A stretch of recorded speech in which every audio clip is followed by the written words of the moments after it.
Ayo, actually Amoongus here with another tier list for Pokemon Stadium. As you know, it's coming out for the Nintendo Switch expansion pass this week. So if you're interested in this type of content, make sure you leave a like and subscribe. I do all kinds of Pokemon content as well as much other kinds of content. So make sure you check it out. Anyway, right into it, because I am going to cover this one a little bit more thoroughly, but I don't want to go in too in-depth and make this video too long. The Pika Cup is definitely by and far the strangest in the game.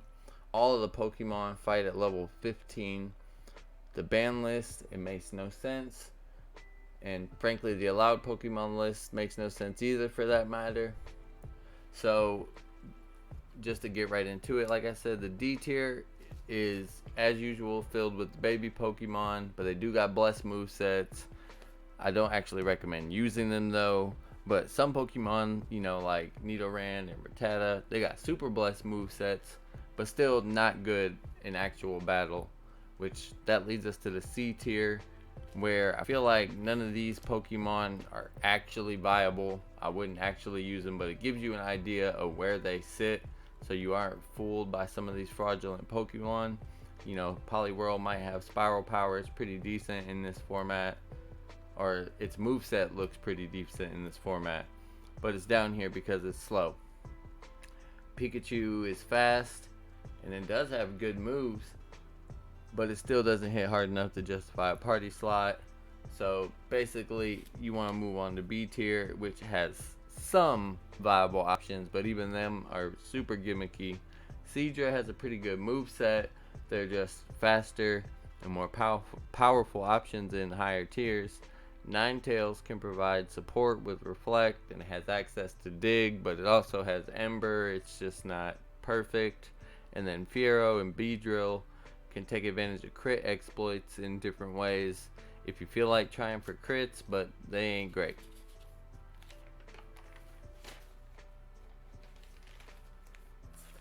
So honestly, I feel like S tier and A tier give you enough team building options to complete the Pika Cup, and chances are you aren't going to be battling at level 15 much outside of that.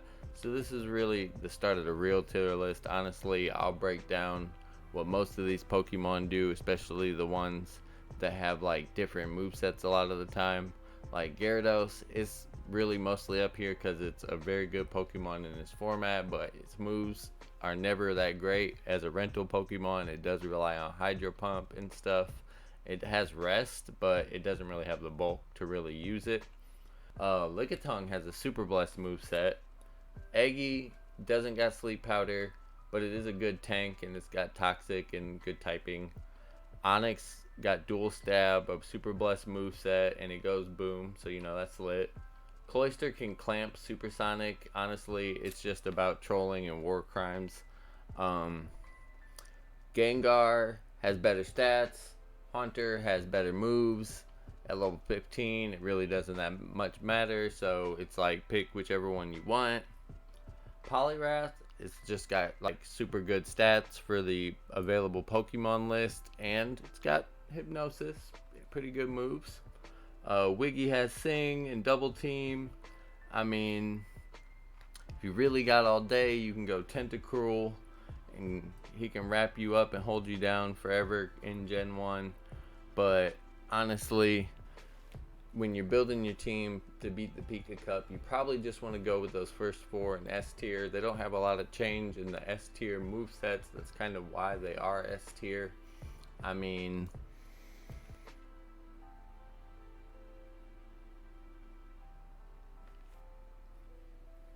Scyther does the crit thing. Chansey and Clefable are your tanks. And Nidoqueen doesn't always have such a blessed moveset. They gave her a lot of great moves in this particular format. But basically, you just want to pick the first four and then grab two other good Pokemon and just go with that. So, I hope this guide helped you guys. And if you like the content, make sure you drop that like and subscribe for me. Until next time, peace.